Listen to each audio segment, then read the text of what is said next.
So today is day 3 of just crazy pain. Pain to the point that I want to vomit.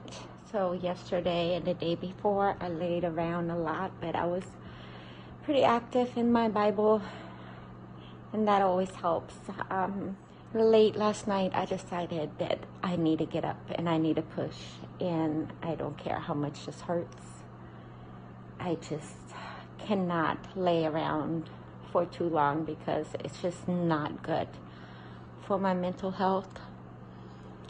And I'm at this point where I pray this is not fibro pain, because if it is, that means that there's nothing they can do other than give me crazy meds that I have to refuse to take. So I have a doctor's appointment tomorrow morning, and it really doesn't feel like fibro pain, and I know what fibro pain feels like, and this is just not it.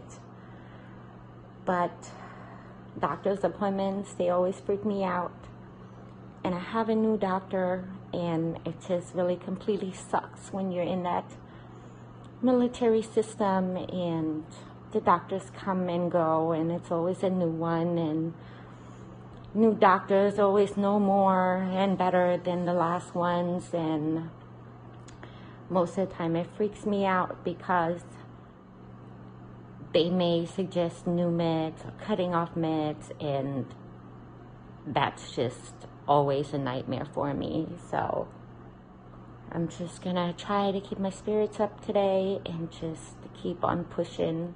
Prayers at this point are very, very, very appreciated. Well, long day, pushing and pushing and pushing through this pain, and just really trying to stay active. I was pretty productive considering what's going on right now, and I'm just super excited that I have a doctor's appointment tomorrow. And I know that God is still good no matter what, and I just really take the time that I'm down to spend even more time with God and in prayer. And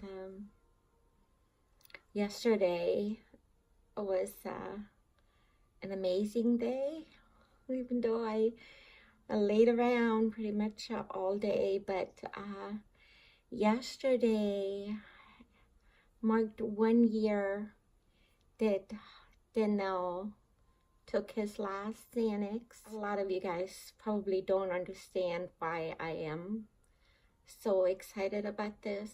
It's just so many people die every day because of his Xanax and the effects that it has on their bodies and their families, and the addiction is just overwhelming.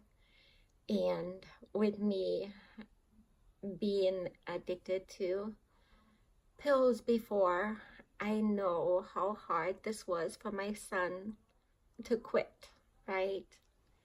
And it's like he chose life.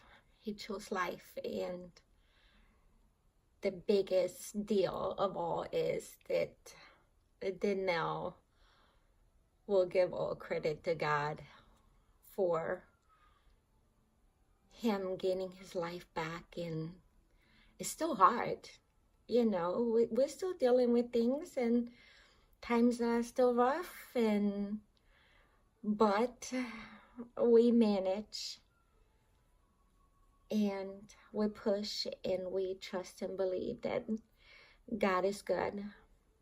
We make choices, we make bad choices, where we pushed into those situations. Let's not say pushed. Did we go through really crazy things in our lives to where we thought that drugs and alcohol was the only thing that would quiet the voices and that kind of stuff? Yes. But ultimately, we make those choices, right? And for me, it took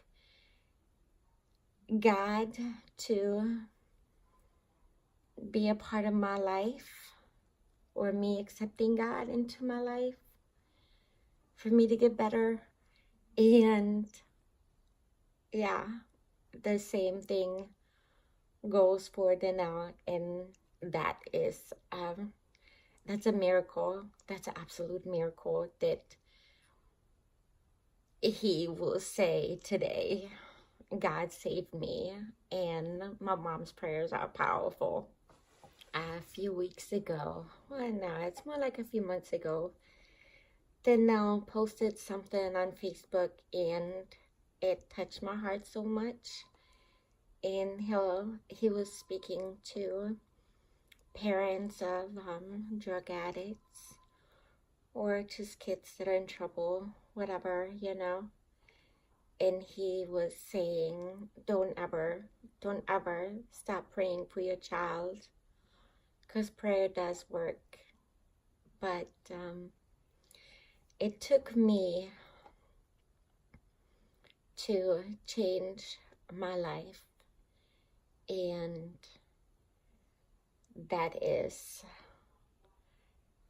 that's my responsibility.